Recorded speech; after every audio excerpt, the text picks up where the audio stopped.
नमस्कार दोस्तों, मैं अंकुर उपाध्याय स्वागत करता हूं आप सभी का एक बार फिर से अपनी नई वीडियो में। दोस्तों, एक स्टॉक जो पूरी तरीके से बाजार को आउट परफॉर्म कर रहा है, वन साइडेड भाग रहा है और मैंने भी काफी बार आप सभी के साथ डिस्कस किया है, वो है अदानी पावर। अदानी पावर के आज नतीजे आ चुके हैं। कैसे रहे हैं नतीजे, क्या करना चाहिए निवेशकों को, क्या यहां से भी खरीदारी करने का मौका है या प्रॉफिट बुकिंग एक सही विकल्प होगा, इसके बारे में मैं आप सभी के साथ डिटेल शेयर करने वाला हूं। शुरू करते हैं बिना किसी देरी के एक एक करके चीजों को कवर करना। दोस्तों, जो रिजल्ट्स हैं एग्जैक्टली बाजार बंद होते समय आए हैं, तो रिएक्शन आज नहीं आया, रिएक्शन कल आएगा। आज के सेशन में शेयर का प्राइस देखे तो करीब 2% समथिंग नीचे बंद हुआ है। नंबर्स की बात करूं उससे पहले मैं आपको बताना चाहूंगा, एक इस कंपनी के नंबर्स में अदर इनकम का फैक्टर है। अदर इनकम क्या होती है? देखो, एक होती है नॉर्मल अदर इनकम, एक होती है एक्सेप्शनल आइटम। जो एक्सेप्शनल आइटम होते हैं वो वन टाइम होते हैं, जिसे आपको एडजस्ट करना पड़ता है। दैट मीन्स एक्सेप्शनल यानी कि मान लो मेरी एक कंपनी है, इस क्वार्टर में मैंने एक डील करी, उस डील के तहत मेरे पास कुछ पैसा आया, मेरी इनकम हो गई। लेकिन हर बार तो मैं डील नहीं करूंगा, तो वो अदर इनकम हो जाएगी, उसे हमें हटाना है, फिर नंबर्स देखने हैं। मान लो मैंने इस बार एक लैंड बेच दिया 1000 करोड़ का, तो ये 1000 करोड़ अदर इनकम में चला जाएगा।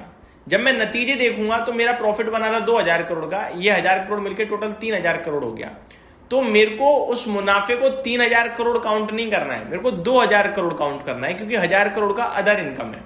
वहीं दूसरी तरफ मान लो मैंने एक लैंड खरीदा जिसमें 1000 करोड़ गए, मेरे मुनाफा हुआ 2000 करोड़ का, तो एक्स अदर इनकम में 1000 करोड़ कम हुआ, तो टोटल मेरा हो जाएगा 1000 करोड़ का मुनाफा। तो यहां मेरे को 1000 करोड़ ऐड करना है, क्योंकि एक्सेप्शनल -1000 है, तो टोटल मेरा 1000 करोड़ का मुनाफा नहीं 2000 करोड़ का काउंट होगा, राइट। तो हमेशा एक्सेप्शनल इनकम को आपको एडजस्ट करनी है, दैट मीन्स अदर इनकम को एडजस्ट करना है। अब अदानी पावर में भी एक अदर इनकम फैक्टर आया है। कितना आया है चलिए समझते हैं। पिछली बार जो अदर इनकम थी वो 300 करोड़ थी, इस बार की अदर इनकम 1800 करोड़ है। बड़ी लेवल पे अदर इनकम आई है इस बार। तो यहां पे मोटा मोटी लेवल पे 1800 करोड़ आप एडजस्ट तो नहीं करोगे, क्योंकि अदर इनकम में नॉर्मल अदर इनकम भी होती है। जैसे कि आपने बैंक में एफडी कर रखी है, उसका इंटरेस्ट आ गया, ये हर क्वार्टर आएगा। इंटरेस्ट तो है नहीं कि बैंक एक बार देगी बार बार नहीं देगी, इसको हम नॉर्मल अदर इनकम मानते हैं। शेयर्स ले रखे हैं मैंने, शेयर बढ़ भी सकते हैं घट भी सकते हैं, लेकिन हर क्वार्टर एडजस्ट होगा कुछ ना कुछ, वो हम नॉर्मल अदर इनकम लेते हैं। तो इस तरीके की जो इन्वेस्टमेंट होती है वो अदर इनकम में आती है, बट वो नॉर्मल अदर इनकम होती है। अब बात करते हैं कैसे रहे हैं नतीजे। तो कंसोलिडेटेड नेट प्रॉफिट 2600 करोड़ से बढ़कर 4000 करोड़ पे आया है। 2600 करोड़ से 4000 करोड़ बहुत अच्छा साउंड कर रहा है, लेकिन अदर इनकम बहुत ज्यादा है, 1800 करोड़ है। अगर उसे एडजस्ट करता हूं मैं तो ये तो बहुत ही कमजोर रह गया नंबर देखा जाए तो। 2200 करोड़ के करीब का मुनाफा रह जाएगा। 2200 नहीं 2500 करोड़ मान लो आप, 1500 करोड़ अदर इनकम एडजस्ट कर दो, चलो 1000 करोड़ भी कर दो। मेरे हिसाब से ये नंबर या तो वीक है मुनाफे के आंकड़े पे या इनलाइन है, क्योंकि बाजार का अनुमान 3000 करोड़ के मुनाफे का था, ठीक है जी। तो थोड़े मैं मिले जुले टाइप कह सकता हूं। एबिटा की बात करी जाए तो ये सही आंकड़ा दिखाएगा, यहां कोई अदर इनकम फैक्टर नहीं होगी। एबिटा घटकर आया है, दैट मीन्स नंबर हल्के वीक लग रहे हैं मुझे।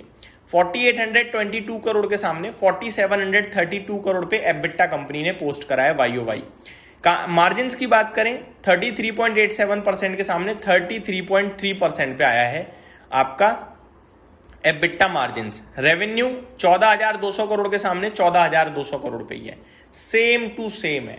तो रेवेन्यू सेम है, एबिटा हल्का घटकर आया है, मार्जिन्स में हल्का प्रेशर दिखा है आपको, हल्का सा, और मुनाफा आपको काफी अच्छा बढ़ता हुआ दिखा है। मेरे को लगता है वो अदर इनकम फैक्टर है।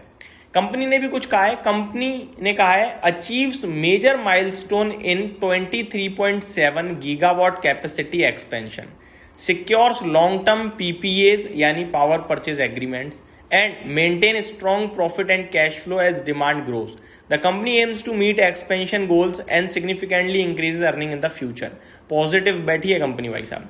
देखो नंबर्स हल्के मेरे को मिले जुले टाइप लग रहे हैं, लेकिन गाइडेंस या कमेंट्री मेरे को स्ट्रॉन्ग दिख रही है, डिमांड मेरे को स्ट्रॉन्ग दिख रही है। इसलिए ओपिनियन बहुत ही सिंपल है, अगर गिर जाए तो मौका, अगर बढ़ जाए तो एंजॉय। रिपोर्ट्स भी आ गई हैं, पढ़ लेते हैं कुछ लिखा है क्या रिपोर्ट्स में, एक बार डिटेल में देख लेते हैं।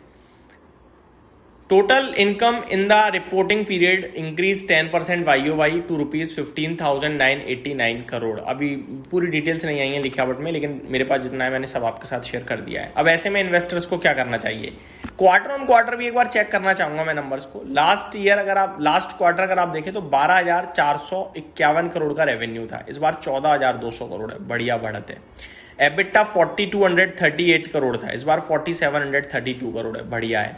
मार्जिन्स 34% थे, इस बार 33.37% है, तो 3% है, तो ठीक है, ज़्यादा दिक्कत नहीं है।